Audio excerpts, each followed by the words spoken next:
2월 23일 강아랑이 전해주는 정치권의 뜨거운 말말말 강아랑의 정치랑입니다. 자, 오늘 첫 번째 주제는 미니 총선입니다.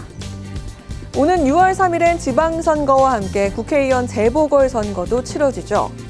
현재까지 재보궐선거가 확정된 곳은 인천 계양을과 경기 평택을, 충남 아산을, 전북 군산 김제, 부안갑 등 모두 4곳입니다. 다만 광역단체장에 도전하는 현역 의원들이 4월 30일 전에 의원직을 사퇴하면 재보선 지역구가 더 늘어나게 됩니다. 때문에 미니 총선급 재보선이 열릴 가능성이 거론되고 있는데요. 가장 관심이 뜨거운 지역은 대통령 지역구인 인천 계양을입니다. 민주당 후보가 누가 될지 관심이 모아지고 있는 상황입니다. 성남시장 시절부터 이 대통령 곁을 지킨 김남준 전 청와대 대변인이 계양을 출마할 뜻을 밝힌 가운데 최근 무죄 판결을 받은 송영길 전 민주당 대표도 민주당 인천시장에 복당 신청을 하면서 출마를 염두에 두고 있는 게 아니냐는 해석이 이어지고 있습니다.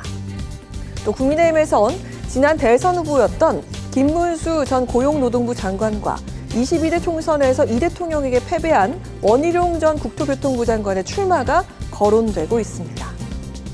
경기 평택을 역시 핵심 승부처로 꼽히고 있습니다.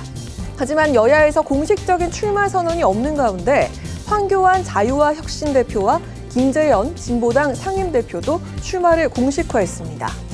특히 해당 지역은 민주당과 조국혁신당의 합당 불발 이후 주목을 받고 있는 상황입니다. 민주당의 귀책 사유로 재선거가 치러지는 경기 평택시 을과 전북 군산에는 민주당 후보를 공천해서는 안 됩니다. 그것이 연대와 통합의 정신이고 양당 간 신뢰의 기반이 될 것입니다. 재보궐선거 모든 지역에 후보를 내는 것으로 고민을 하고 있습니다. 조국혁신당 대표와 한동훈 전 국민의힘 대표의 출마 여부도 주목받고 있습니다. 조국혁신당에서 민주당을 향해 경기 평택을과 전북 군산 지역에서 후보를 내면 안 된다고 주장하고 있는 만큼 조국 대표가 이 지역에서 출마하지 않겠냐는 가능성도 나오고 있습니다. 이런 가운데 한 전 대표는 대구를 시작으로 부산과 영남 순회 행보에 나선 만큼 보수 텃밭 출마를 우선 검토하는 게 아니냐는 관측도 나오고 있습니다. 6.3 지방선거가 100일 앞으로 다가왔죠. 지방 권력 지형의 변화뿐 아니라 현 정부에 대한 중간평가 성격 그리고 차기 대권 구도의 행방까지도 가늠할 수 있다는 점에서 이번 선거가 가지는 정치적 의미는 큽니다. 재보선까지 미니 총선급으로 치러지게 될지 향후 정치 지형 변화에 더욱 이목이 쏠리고 있습니다. 자, 이어서 오늘 두 번째 주제는 기적의 논리 대 억지입니다. 이재명 대통령이 부동산과 관련해 27번째 SNS 메시지를 냈습니다. 다주택자를 규제하면 전월세 시장이 불안정해질 수 있다는 야당의 비판을 두고 기적의 논리라고 질타한 건데요.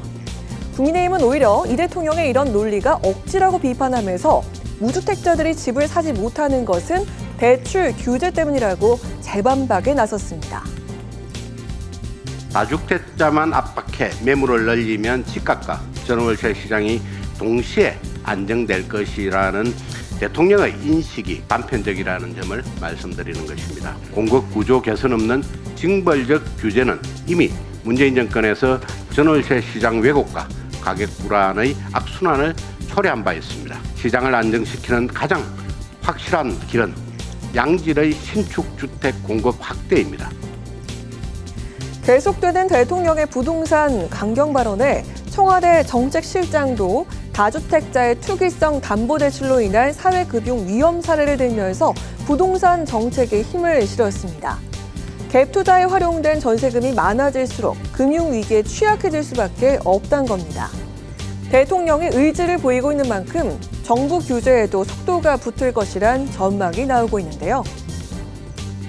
이재명 대통령께서 이 부동산 정책을 지금 왜 이렇게 강한 드라이브로 하느냐. 부동산에 의해서 수익들이 나오고 토건국가로서의 건설을 하면서 실질적으로 또 하나의 어떤 산업 성장 동력이 됐단 말이에요. AI 시대, 새로운 성장의 패러다임이 바뀌고 있단 말이에요. 잠재돼 있던 수면 아래 있던 돈들이 부동산에 있던 돈들이 선순환 구조로 자본시장으로 와서 세계 경쟁력 성장 동력을 만들어야 된다.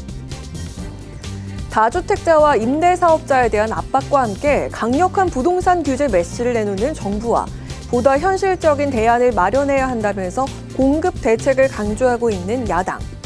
부동산 대책을 둘러싼 정부와 야당의 설전이 서민들의 주거 불안정 해소로 이어질 수 있을지 지켜봐야겠습니다. 지금까지 강아랑의 정치랑이었습니다.